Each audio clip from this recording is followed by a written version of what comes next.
I ask unanimous consent the quorum be dispensed with. Without objection.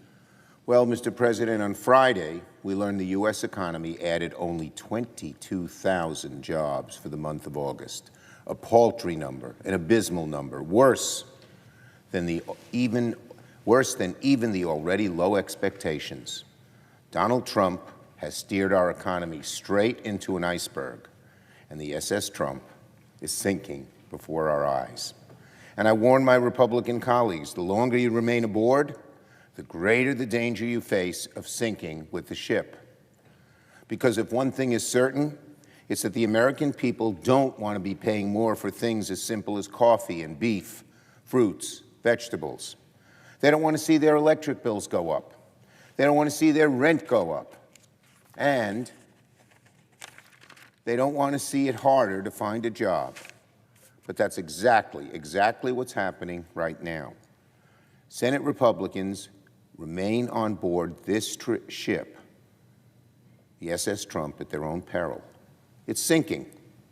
And Republicans know perfectly well what Donald Trump is doing is without precedent. Oh, their favorite comeback is, well, that's what the American people voted for. They shrug their shoulders. They can't do anything about it. Well, that's nonsense.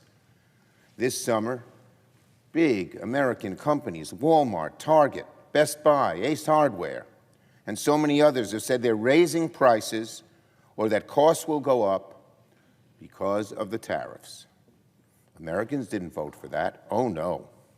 Americans are about to see their health insurance go up by the highest amount in 15 years. You think they voted for that? No. They didn't vote for more Americans to get sick, although that's what the Trump health care plan will do.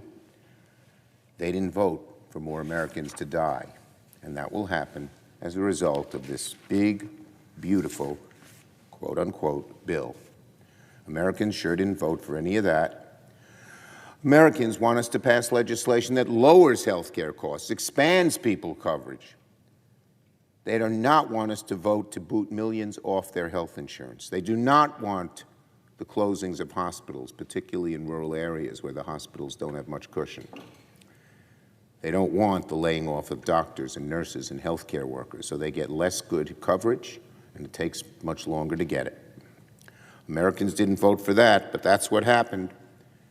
And here's what the data shows. Americans are fed up with Trump. NBC News Decision Desk Poll, September 7th, 57% disapprove of Donald Trump's job performance, 43% approve. 60% believe America under his leadership is on the wrong track. 61% disapprove of the way he's handling inflation. CBS News, September 3rd to 5th. 56% disapprove of Donald Trump's job performance. 62% oppose new U.S. tariffs on imported goods. So it's no wonder that Americans are winning in state special elections, even in districts that Trump previously won by as many as 10 points from one end of the country to the other. The elections show, these by-elections, these local elections show, Americans reject Donald Trump just several months after he got into office. To put this all together, the story's clear. Donald Trump's sabotaging our economy.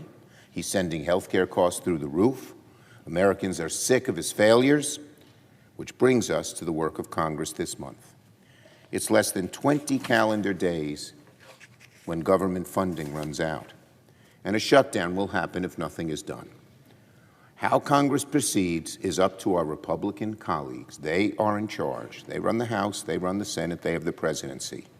Well, if our Republican colleagues know what's good for the country and good for them, they'll realize that they should no longer remain aboard this sinking ship that Trump is commanding. The greater danger that they will face is sinking with this ship.